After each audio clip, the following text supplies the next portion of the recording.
के रश्क करता रहे ज़माना। मुफ्ती मोहम्मद इस्माइल अब्दुल खालिक यांना मिळाले 3687। वालेकुम रहमतुल्लाह। दोस्तों, जैसा कि कुछ देर पहले मैंने आप लोगों को अपडेट दिया था, मुफ्ती इस्माइल कासमी काफ़ी पीछे चल रहे थे और उनकी शिकस्त दिख रही थी, यानी मालेगांव के अंदर मजलिस इत्तेहादुल मुस्लिमीन की शिकस्त नज़र आ रही थी। लेकिन अभी ये खबर निकल कर आ रही है, मुफ्ती इस्माइल कासमी जो मालेगांव से विधायक थे मजलिस इत्तेहादुल मुस्लिमीन के, अल्हम्दुलिल्लाह वो 1200 वोटों से जीत चुके हैं। जी हाँ दोस्तों, अल्लाह का बहुत बड़ा करम है, क्योंकि एक कैंडिडेट जो उनके अपोजिट में थे, जो उनको काफ़ी कड़ी टक्कर दे रहे थे, शेख आसिफ रशीद जिनका नाम था, वो उनको काफी तगड़ी शिकस्त दे रहे थे, क्योंकि मुफ्ती इस्माइल लगातार सुबह से जो है वो पीछे चल रहे थे और काफी ज्यादा वोटों से शेख आसिफ रशीद जो है वो आगे चल रहे थे।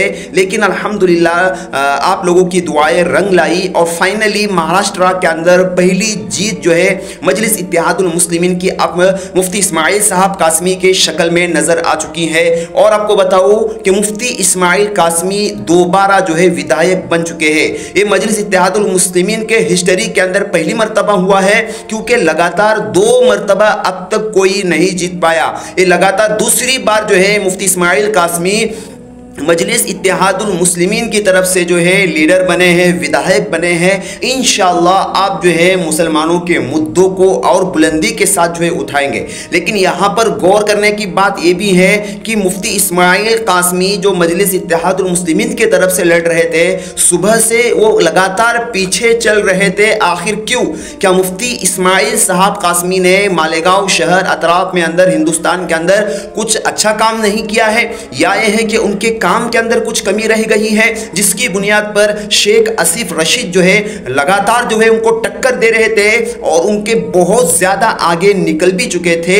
लेकिन अल्लाह का करम हुआ मुफ्ती इस्माइल साहब कासमी पर, अल्लाह ने दोबारा मौका दिया मुफ्ती इस्माइल कासमी को, मजलिस इत्तेहादुल मुस्लिमीन के वो विधायक बने हैं। तो जो जो कमियां उनके अंदर थी, अब उन कमियों को पूरा करें, क्योंकि कहीं ना कहीं आवाम का एतमाद और भरोसा जो होता है उसी पर जो है ये सारा इलेक्शन और इलेक्शन के जो रिजल्ट होते हैं वो डिपेंड करते हैं। जैसा कि सरकार तो जो है मजलिस इत्तेहादुल मुस्लिमीन की नहीं बनेगी, लेकिन अगर मजलिस इत्तेहादुल मुस्लिमीन के जितने भी कैंडिडेट हैं जो मशहूर जगहों पर है, अगर वो भी आते हैं चुनकर, तो मुसलमानों की आवाज़ जो है बहुत बुलंदी के साथ आगे बढ़ सकती है। अब दोस्तों, औरंगाबाद की अगर बात की जाए तो औरंगाबाद के अंदर इम्तियाज़ जलील जो है, अभी मैंने रिसेंट में अंदर यानी तकरीबन 2-2:30 बजे के करीब मैंने जब देखा तो इम्तियाज़ जलील को पीछे दिखाया जा रहा था। हालांकि 40,000 वोटों से इम्तियाज़ जलील जो है 1 घंटा पहले आगे थे, लेकिन 1 घंटे के अंदर 40,000 का डिफरेंस ख़त्म करके इम्तियाज़ जलील साहब जो है